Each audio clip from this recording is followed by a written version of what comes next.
다 같이 고린도전서 1장 말씀 보시겠습니다. 고린도전서 1장 18절부터 25절까지의 말씀 제가 봉독해 드리겠습니다.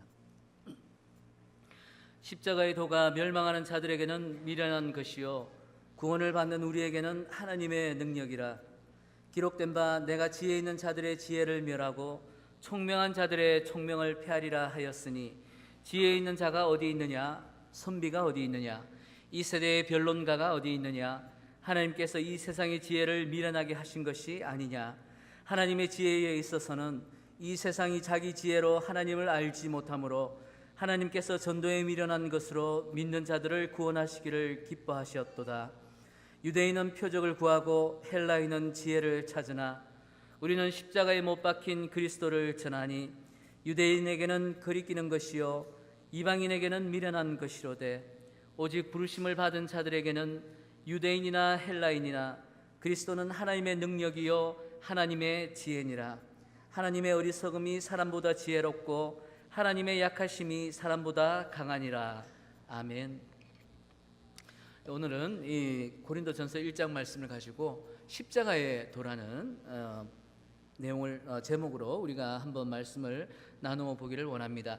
바울이 이렇게 고린도 교회에 십자가의 도라는 이런 엄청난 주제를 가지고 편지를 했던 이유는 그 고린도 교회에 상당한 문제들이 많이 있었기 때문입니다. 우리가 읽지 않았지만 우리가 읽었던 본문의 앞부분을 보면요, 교회에 분쟁이 생겼습니다.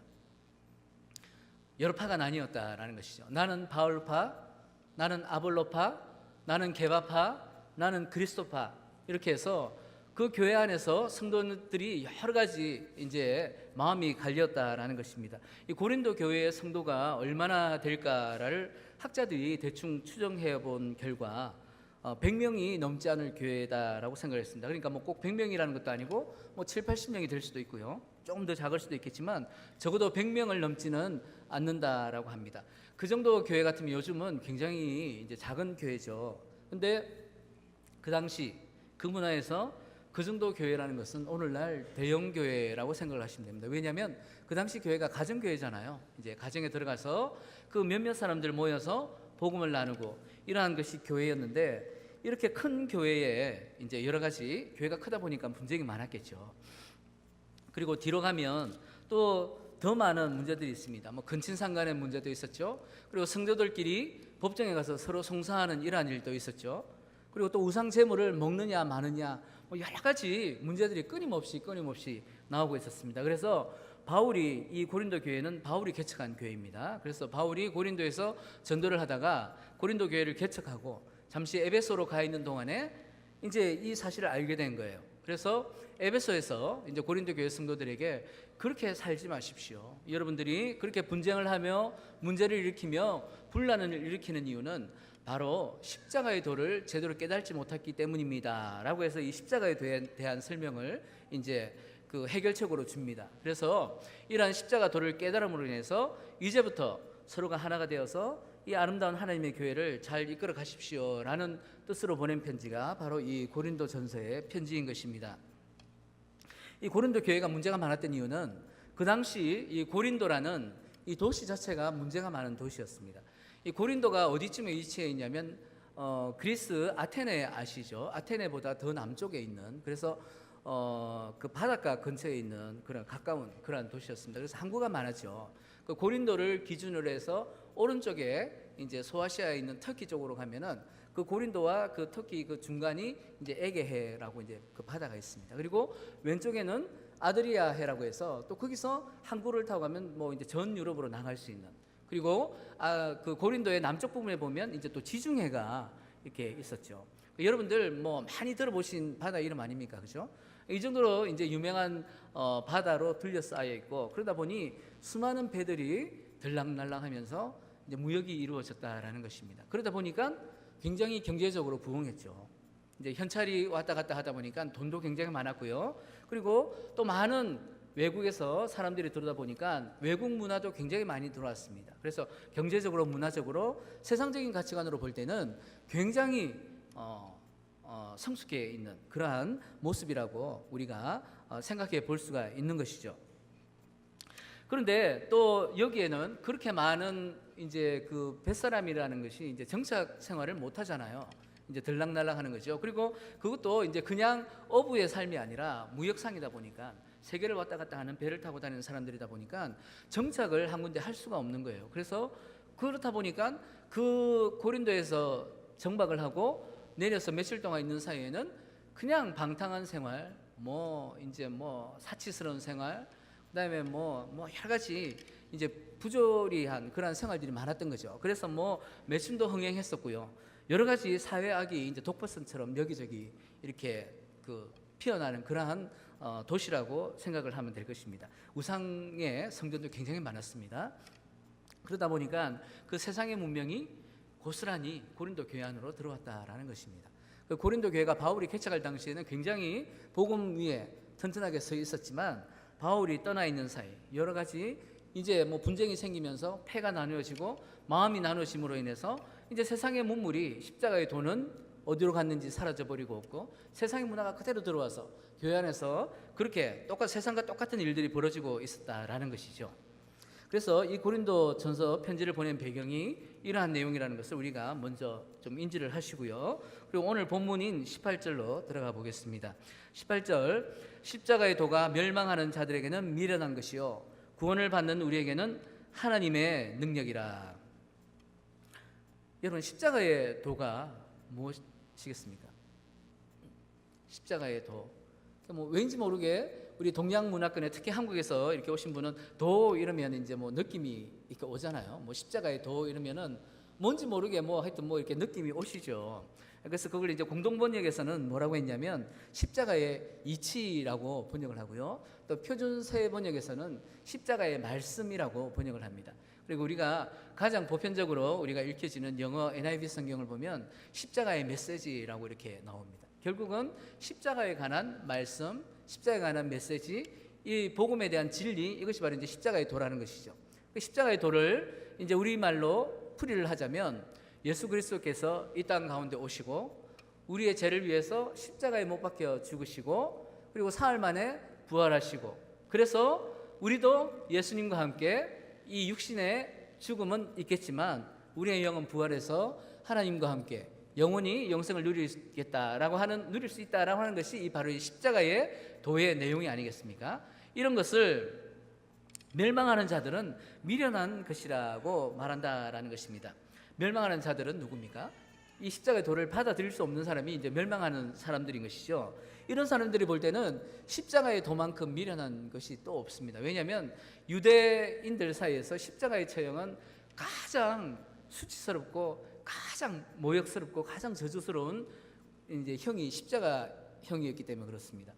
더군다나 예수님께서 처음에 이 땅 가운데 오셔서 놀라운 기적들을 행하지 않았습니까? 죽은 자도 살리시고 또 뭐 여러 가지 안전뱅이도 일으켜 세우시고 또 눈먼 사람들도 보이게 하시고 뭐 이런 놀라운 기적과 이적들을 행하다 보니까 수많은 사람들이 우리의 왕이 왔다라고 이제 예수님을 따랐는데 그들이 원하는 것은 그 예수님의 그 표적 뒤에 있는 그 이제 자기들만이 바라고 있는 이상, 그러니까 유토피아를 실현해 줄 메시아가 오시기를 간구하고 있었다라는 것이죠. 그런데 예수님께서는 어땠습니까?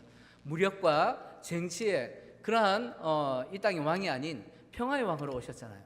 그 사실을 알고 난 뒤부터는 그 모든 예수님을 따르는 사람들이 이제 다 뿔뿔이 각자 흩어져 버렸습니다. 십자가에 예수님께서 달리실 때 예수님을 따랐던 사람은 아무도 없었죠. 그만큼 십자가는 저주의 대상이라는 것입니다. 더군다나 예수님을 믿지 않는 자들이 다시 오실 이 땅에 오실 메시아가 분명히 예수님이 아니고 다른 어떤 메시아가 있을 것이라고 믿고 있는 유대인들에게는 예수님의 이 십자가의 도라는 것은 그야말로 어리석기 짝이 없는 그러한 것입니다. 그런데 이것이 이 십자가의 도가 우리에게는 하나님의 능력이라고 말씀합니다. 여러분, 이 하나님의 능력이라는 말씀을 믿습니까? 믿습니까? 능력이라고 해서 우리가 예수님을 바로 믿는다고 해서 갑자기 막 우리가 어떤 능력이 나타나고 우리에게 놀라운 은사의 열매가 주렁주렁 열려서 뭐 기적을 행하고 이적을 행하고 그게 능력이 아니라 예수님을 믿으면 우리도 예수님과 함께 부활해서 영원한 삶을 누릴 수 있다라는 이것이 바로 능력이라는 것입니다.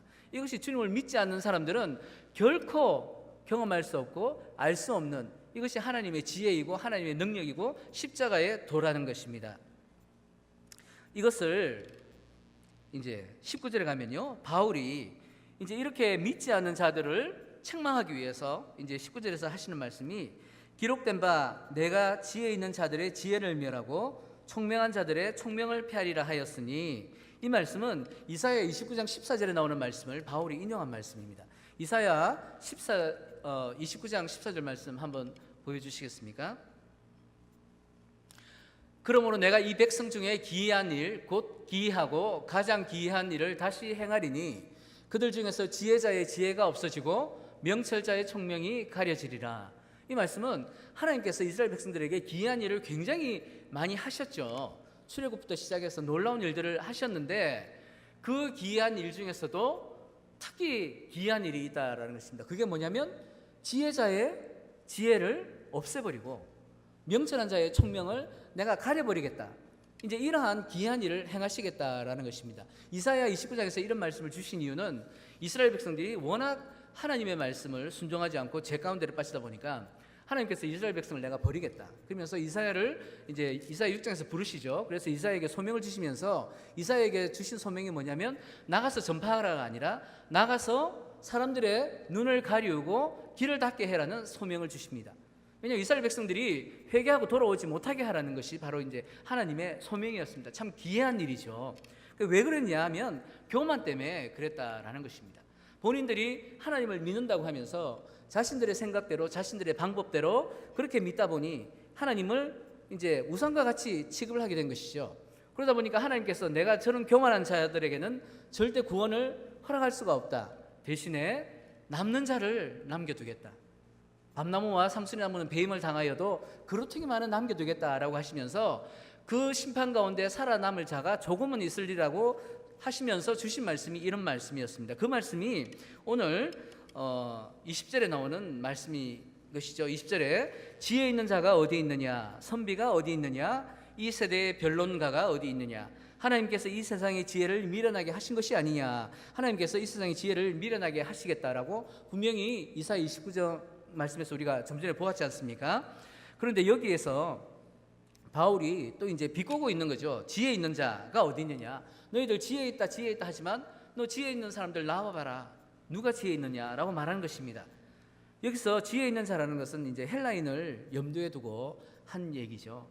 헬라 제국이라는 것은 여러분들 아시겠지만 알렉산더 대왕이 이제 즉위하고 막 이제 세계를 다니면서 이제 정복 전쟁을 치르잖아요. 그러면서 굉장히 넓은 땅을 정복했는데 그 모든 이제 정복지가 다 헬라 제국이었습니다. 그리고 알렉산더 대왕이 죽고 아들들에 의해서 그 땅이 각각 찢어지지만 여전히 그 헬라 문명은 존재를 했었다라는 것입니다. 헬라 문명이 얼마나 막강한 힘을 발휘했냐면 이 헬라 문명이라는 것이 그리스 문명에다가 동방 문화를 합한 것이 이제 헬라 문명이었는데, 이 당시에 이제 활동했던 사람들이 우리가 잘 아는 제롬이라고 들어보셨죠?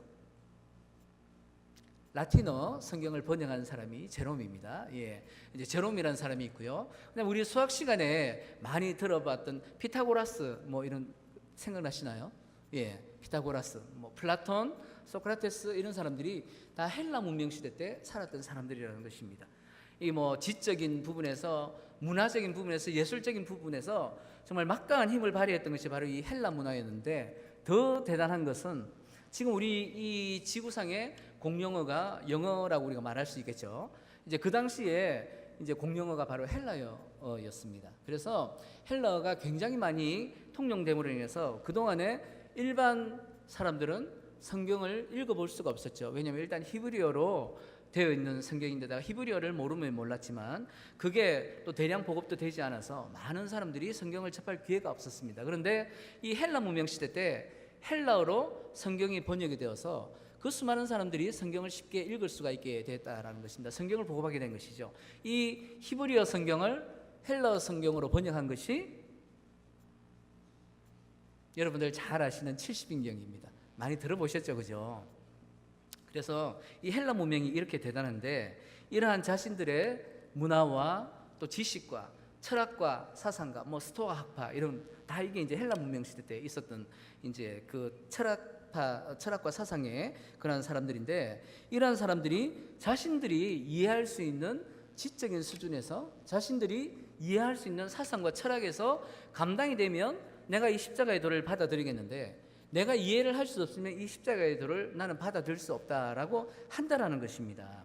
그래서 지혜 있는 자가 어디 있느냐, 나와봐라. 헬라 문명에서 그렇게 너희들이 지적으로 뛰어났다고 하는 지혜가 있다는 사람이 나와봐라. 그런데 십자가의 도를 알 수가 있겠느냐라고 얘기하는 것이죠.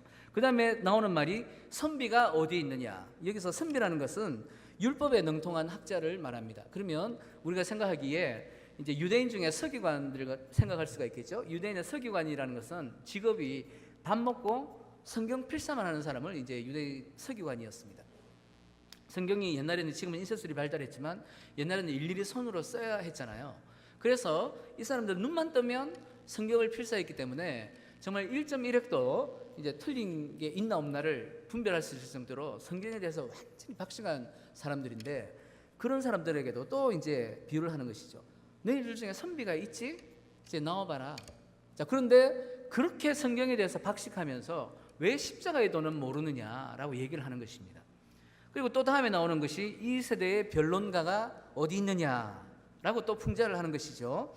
여기서 변론가라는 것은 이제 뭐 철학자, 수사학자, 변정학자 이런 것을 얘기하는데, 그 당시 수사학이 굉장히 발달했습니다. 자신들이 가지고 있는 사상과 자신들이 가지고 있는 철학을 자신들이 설명을 해야 될 거 아니에요, 그죠? 내가 설명을 해서 내가 가지고 있는 철학을 남들이 납득할 수 있도록 조리 있게 굉장히 누구나 알아들을 수 있는 그러한 논리적인 설명을 해야 되는데, 이러한 학문들이 이제 수사학이고 변정학이라는 것이죠. 그래서 굉장히 우리가 그걸 또 그 추론으로 알 수 있는 게 뭐냐면, 이 고린도 교회에 바울이 개척을 했기 때문에 초대교회 목사님은 누구죠? 바울이죠. 예. 제가 여러분들 좀 졸리시는 것 같아서. 예. 그런데 이 고린도 교회의 2대 목사님이 누구냐면 아볼로라는 사람입니다. 이 아볼로는 이집트에 있는 알렉산드리아 지방의 출신인데요. 이 알렉산드리아 지방에는 고대에 세계에서 제일 큰 도서관이 있는 곳이었습니다. 그래서 사도행전 18장을 보면 이 아볼로에 대한 설명이 짤막하게 나오는데요, 성경에 능통한 자라고 이렇게 나옵니다. 그래서 이 아볼로가 그 고린도 교회로 와서, 이제 그전에는 바울이 개척을 했으니까 바울이 이제 설교를 하고 했을 거 아니에요, 그죠? 그래서 그 바울의 능력은 뭐 기적과 이적도 나타내고 또 말에도 능력이 있었기 때문에 굉장한 힘이 있었겠지만, 이 아볼로가 오고 난 뒤부터 너무나 성경 지식이 박식하고 또 너무나 논리적으로 이 수사학의 최고의 어떤 권위를 자랑할 정도로 말을 논리 있고 뭐 정말 이성적으로 너무 잘하는 거예요. 그러니까 사람들이 이 바울의 언변 실력보다 아볼로의 실력이 월등하게 뛰어나니까, 그러다 보니까 바울파가 생기고 아볼로파가 생기고 이렇게 이제 나뉘어졌다라는 것이죠. 그래서 그 당시에 이렇게 변론가가 많았다라는 것입니다. 이 세대에 변론가가 있다고 하는데 나와봐라는 것이죠. 이 세대 변론가들이 다 나와서 뭡니까? 지혜 있는 자, 선비들, 변론가들 다 나와 보십시오. 여러분들이 그렇게 똑똑하고 아는 게 많다고 하는데 어떻게 십자가의 도는 알 수가 없습니까? 라고 얘기하는 것입니다.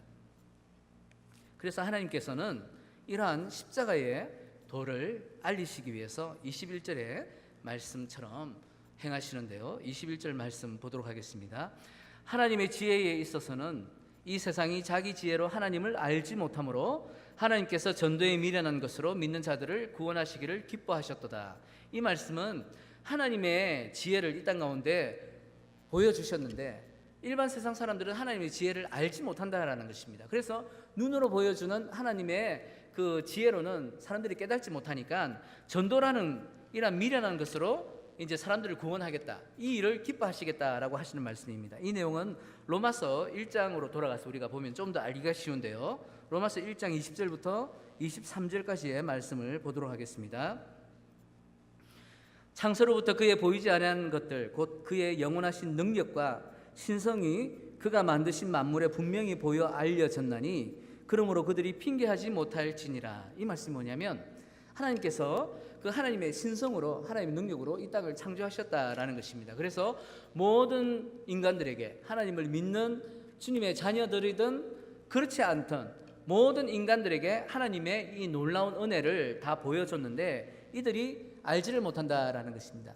하나님께서 우리들에게 해와 달을 주시고 비를 주시고 바람을 주시고 구름을 주시고 또 뭐 나무를 주시고 풀을 주시고 동물을 주시고 바닷가에 물고기를 주시고 이 하나님 창조물 아닙니까? 그죠? 이것은 믿는 자들만이 누리기 위해서 주신 것이 아니라 이건 이제 커먼 그레이스라고 그러잖아요. 모든 사람이 인간이라면 하나님을 믿지 않는 사람이라도 하나님의 그 자비하심으로 하나님의 은혜로 내려주는 은총이 바로 그런 은혜라는 것입니다. 그래서 그러한 것들을 누리고 살아가는 사람들이 하나님 감사합니다, 하나님께 영광 올려드립니다 라고 살아가야 되는데, 그러한 21절부터 로마서 1장에 21절로 넘어갑니다. 하나님을 알되 하나님을 영화롭게도 아니하며 감사하지도 아니하고 오히려 그 생각이 허망하여지며 미련한 마음이 어두워졌나니, 그러니까 이러한 일을 통해서 하나님을 영화롭게 하고 하나님께 감사해야 되는데 인간들이 그렇게 하지 않으니까 그들의 생각이 허망하여지고 그들의 마음이 미련해서 어두워졌다라는 것입니다. 그 결과가 어떻게 되냐면 22절에 나오는 것입니다. 스스로 지혜 있다 하나 어리석게 되어 썩어지지 아니하는 하나님의 영광을 썩어질 사람과 새와 짐승과 기어다니는 동물 모양의 우상으로 바꾸었느니라. 이들의 마음이 미련해지고 허망해지고 어두워지다 보니까 그들의 지혜가 없어졌다는 것이죠. 이것은 하나님이 예언하신 대로 그대로 지금 예언의 성취가 이루어지는 것입니다. 그래서 이 사람들의 지혜가 눈이 가려지고 총명이 없어지고 하다 보니까 하나님이 누구신지 우상이 누군지 구분을 할 수가 없다는 것입니다. 어떻게 보면 우상이 더 좋아 보이고 어떻게 보면 하나님이 더 좋아 보이고 이걸 택할까 이걸 택할까 망설이다가 결국은 내가 택하기 쉬운 이 하나님 앞에서는 우리가 이게 타협이 없잖아요.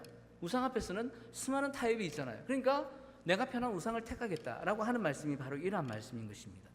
그래서 하나님께서는 하나님의 그 복음의 사역을 이루어 가시기 위해서 하나님의 그 그리스도의 역사를 이루어 가시기 위해서 전도라는 미련한 것을 택해서 믿는 자들을 구원하시겠다라고 말씀을 하셨던 것입니다.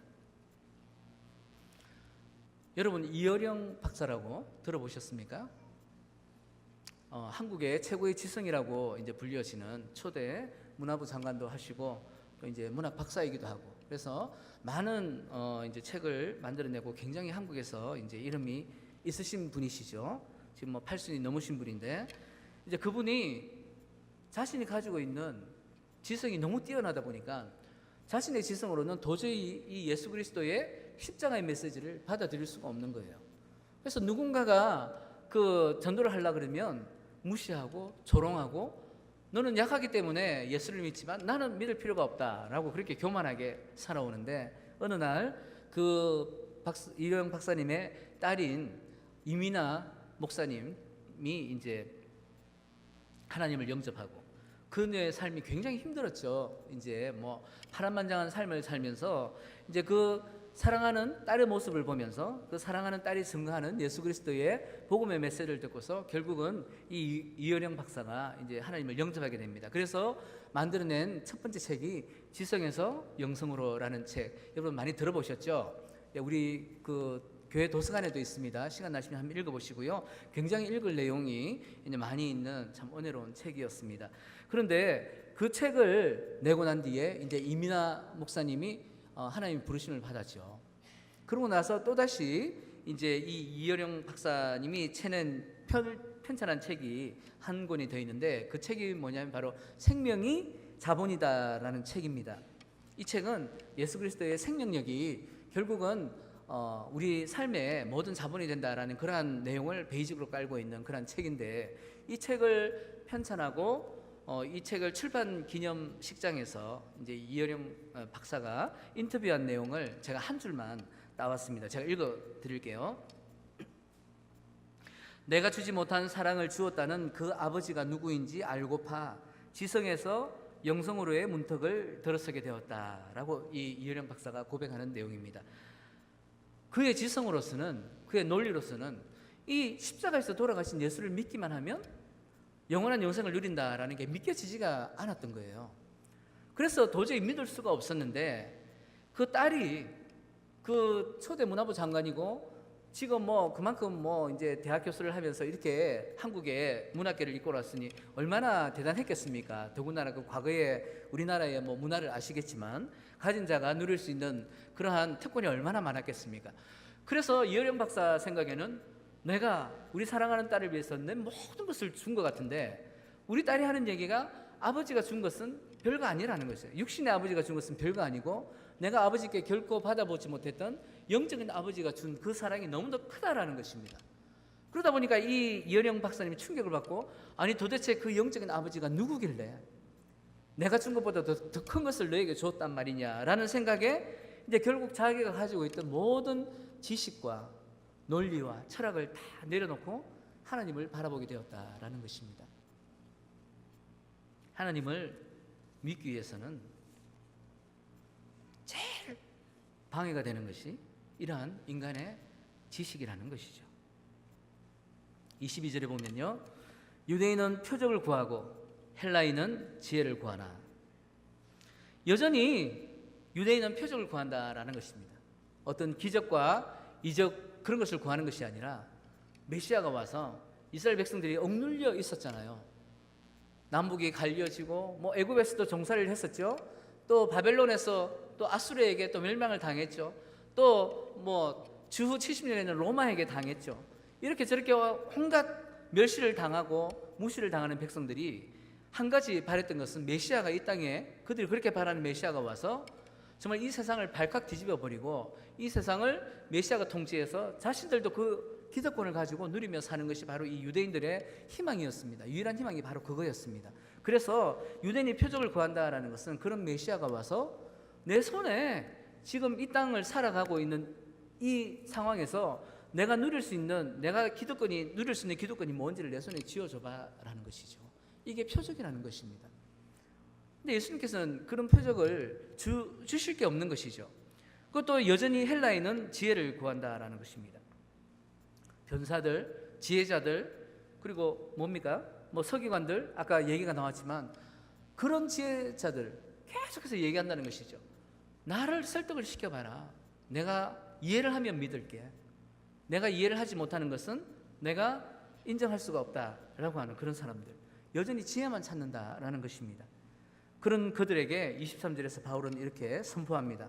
우리는 십자가에 못 박힌 그리스도를 전하니 유대인에게는 거리끼는 것이요 이방인에게는 미련한 것이로되 오직 부르심을 받은 자들에게는 유대인이나 헬라인이나 그리스도는 하나님의 능력이요 하나님의 지혜니라. 아멘.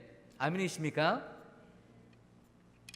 유대인들이 아무리 십자가를 꺼린다 할지라도 왜 꺼리죠? 저주의 상징이기 때문에, 그죠? 실패의 상징이기 때문에 이 십자가를 꺼린다라는 것입니다. 그리고 헬라인들이 지혜를 찾는다 할지라도 바울은 오직 십자가의 도만 가지고 그들 앞에 서겠다라는 것입니다. 바울이 능력이 없었습니까? 예수님처럼은 아니지만 예수님만큼 놀라운 능력을 행할 수 있었잖아요, 그죠? 학문도 그 당시에 최고의 학문을 다 수료한 그러한 헬라의 지식인 못지않은 지식을 가지고 있었습니다. 서로 지식을 가지고 싸우려면 바울이 이길 수도 있었습니다. 뭐 표적과 이적을 가지고 싸우려면 뭐 상대할 사람이 없을 정도로 놀라운 그러한 능력을 가지고 있었지만 그 모든 것들을 다 버리고 사람들이 손가락질하고 무시하고 조롱하는 그 십자가의 도만 가지고 그들에게 나가겠다라는 것입니다. 왜냐하면 그것만이 유일한 생명이기 때문에 그런 것입니다. 그것만이 유일한 하나님의 지혜이기 때문에 십자가의 도밖에 들고 나갈 것이 없다라는 것입니다. 그 십자가의 도만이 구원으로 이르는 유일한 길이기 때문에 그것 말고는 들고 나갈 것이 아무것도 없다라는 것입니다. 그것을요 우리가 성경에서 많이 찾아볼 수 있지만 제가 여러분들이 언제나 들을 수 있었던 그리고 너무도 많이 들었던 정말 쉬운 말씀을 3개만 뽑아가지고 왔는데요, 다 같이 한번 보도록 하겠습니다. 요한복음 14장 6절 말씀입니다. 우리 다 같이 한 목소리로 한번 읽어볼까요? 시작. 예수께서 이르시되 내가 곧 길이요 진리요 생명이니 나로 말미암지 않고는 아버지께로 올 자가 없느니라. 우리가 아버지께로 가야 되잖아요, 그죠? 예수 그리스도를 믿었으니까 이렇게 열심히 놀아야 될 시간에 나와서 예배드리고 열심히 쉬어야 될 시간에 하나님을 위해서 봉사하고 했으니까 아버지한테로 가야 될 거 아니에요, 그죠? 그 가는 길이 뭐냐면 오직 예수 그리스도 한 분밖에 없다라는 것입니다. 자, 또 있습니다. 요한복음 3장 16절. 제목만 들어도 이제 아시겠죠? 자, 우리 또 한번 다 같이 읽어보겠습니다. 시작. 하나님이 세상을 이처럼 사랑하사 독생자를 주셨으니 이는 그를 믿는 자마다 멸망하지 않고 영생을 얻게 하려 하심이라. 하나님을 믿으면 분명히 영생을 준다고 하셨는데 그 하나님을 믿는 것이 뭡니까? 바로 이 땅 가운데 독생자를 내려주신 그 예수 그리스도를 믿는 것이 바로 우리를 영원한 곳으로 인도해 주시는 그 길로 나아가는 우리의 길이라는 것입니다. 자, 한 가지 말씀 더 볼게요. 사도행전 16장 31절 말씀 보겠습니다. 다 같이 시작. 이르되 주 예수를 믿으라. 그리하면 너와 내 집이 구원을 받으리라 하고. 자, 여러분들 예수님 믿어서 구원 얻으셨죠? 자, 그럼 여러분들 가족들 다 구원 얻으셨습니까? 예, 저희 가족도 죄송한데 제가 6남매 중에 막내인데 아직도 이제 안 믿는 분들이 많이 있으세요. 제가 참 많이 회개를 하고 있는데 저희 부족이다라고 생각을 하고 회개를 하고 있는데 이 예수를 믿으면 예수 그리스도의 생명력이 우리 가운데 나타나서 나도 변화시킬 뿐만 아니라 내 속에 있는 예수 그리스도의 생명력이 끊임없이 드러나서 우리 가족까지 다 구원하고 내 주위에 있는 모든 사람까지 구원하는 그런 놀라운 일이 일어날 것이라는 것입니다. 그런데 그러한 일이 일어나기 위해서는 예수 그리스도를 믿어야만 된다라는 것입니다. 십자가의 도를 이해하고 그 십자가의 도를 내가 믿음으로 나아갔을 때 이러한 놀라운 일이 일어난다라는 것입니다. 여러분, 오늘 제가 굉장히 쉬운 말씀만 3가지 말씀을 뽑아왔는데 이 말씀 옛날에 많이 들어보신 기억이 있으십니까? 누구한테라도 한두 번 정도는 들어보셨죠? 안 들어보셨나요? 들어보셨을 거예요. 왜냐하면 전도에 미련한 것으로 누군가는 저희들에게 이 말씀을 전해주신 거예요. 그 말씀의 생명력이 넘쳐나서 이 말씀을 선포하는 가운데 하나님의 지혜와 하나님의 능력이 나타나고 그 말씀 가운데 예수 그리스도의 생명력이 나타나서 이 말씀을 듣는 우리 가운데 그 예수 그리스도의 생명이 들어왔다라는 것입니다. 그래서 우리가 이 자리에 와서 하나님 앞에 예배를 드릴 수가 있다라는 것입니다. 여러분, 이 말씀을 믿으십니까? 이게 바로 예수 그리스도의 십자가의 도라는 것입니다. 이것이 바로 그 누구도 알 수 없는 예수 그리스도의 아름다운 지혜이며 하나님의 능력이라는 것입니다.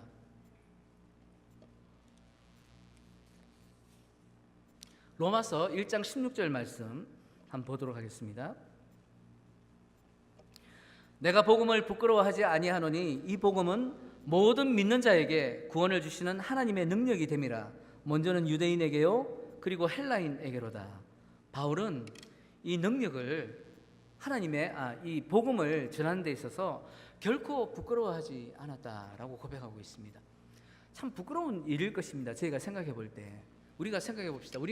내가 가진 게 이만큼 있는데 내 속에 들어있는 게 이만큼 있는데 그거 다 무시하고 내가 볼 때는 내가 가진 거에 반동 없는 사람 앞에 가서 내가 무시를 당하고 조롱을 당한다고 생각했을 때 그 참기가 쉽겠습니까?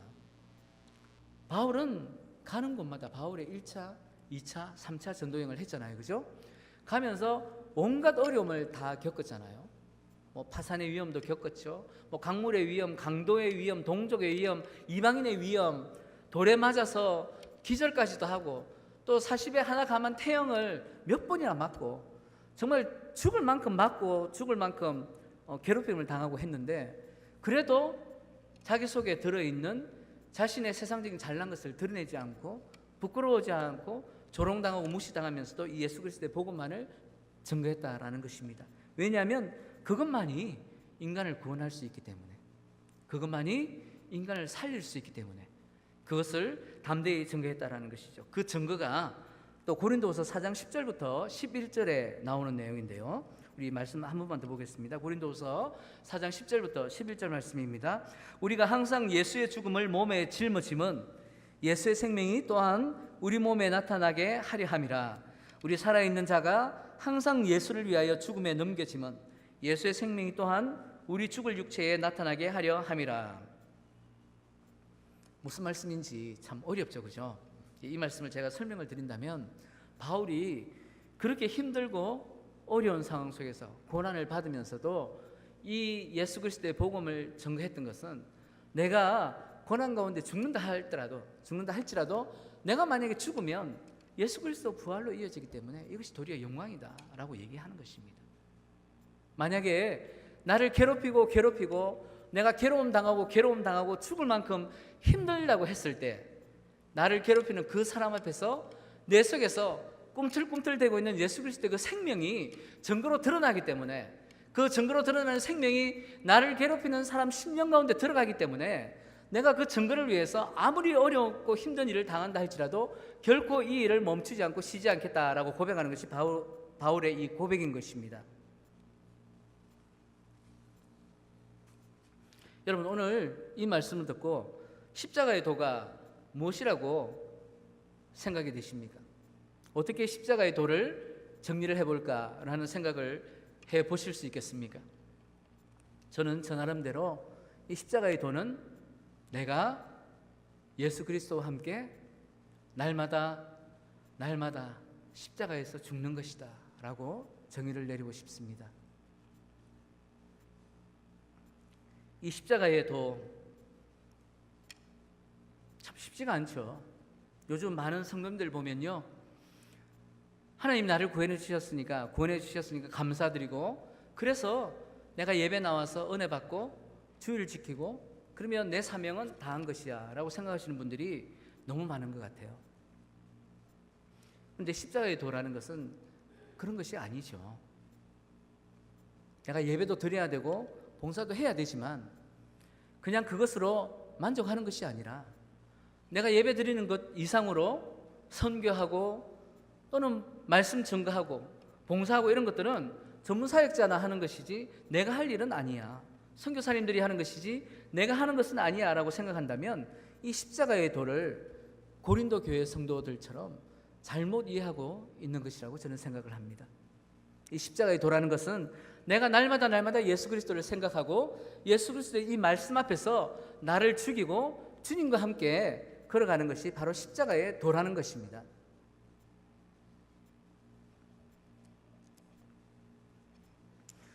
제 가족들이나 저를 잘 알고 있는 분들은 알고 계시겠지만 제가 얼마나 다혈질이고 또 얼마나 제 속에 이렇게 화가 많이 있는지 잘 모르실 거예요. 그렇지만 저하고 오래 사역을 하신 우리 성도님들은 저를 잘 알고 계실 것입니다. 참 사역자로서 너무 약점이죠. 이거는 정말 너무나 마이너스입니다. 이런 성격이 있다는 것은. 그렇지만 하나님께서 불러주셔서 이러한 사역을 감당을 해야 하는데 제 속에 죽이지 못하는 제 육신의 정력이 들어있다라는 것입니다. 십자가의 도를 걸어가야 되는데 제가 말씀을 증거하면서 저는 거짓으로 십자가의 도를 걸어가는 척하면서 십자가를 도의 길을 걷지 않고 거짓으로 있는다면 제가 말씀을 증거할 자격이 있겠습니까? 거짓말이잖아요. 그래서 제가 이 십자가의 도의 길을 걸어가야 되는데 제 속에 있는 이 다혈질의 성격을 죽이질 못해서 제 식구들은 맨날 저한테 혼이 납니다. 제가 성도님들 앞에서는 순간순간 정말 진실되게 죽을 수도 있고 또 아니면 죽는 척 하는 수도 있고 보이기에는 그냥 적당히 보여드릴 수가 있겠죠. 하지만 그게 가짜일 때는 아무 필요가 없는 것입니다. 가짜는 언젠가나 가짜가 드러나잖아요. 진품인 것처럼 만들었지만 그것이 모조품이라는 것이 드러날 때 얼마나 초라합니까? 그런 초라한 모습이 되지 않기 위해서 날마다 십자가 앞에 나가야 되는 것입니다. 내 속에 있는 이 끓어오르는 혈기를 죽이기 위해서 십자가 앞에 나가고 형식적으로 예의상 하는 것이 아니라 진실되게 여러분들을 섬기기 위해서 제 속의 것을 주님과 함께 십자가에서 죽이고 나가야 된다는 것이죠. 그래서 날마다 주님 앞에 눈물로 나아가는데 그게 참 쉽지가 않아요. 그게 쉽다면 우리가 십자가의 길을 걸어가는데 어려움이 무엇이겠습니까?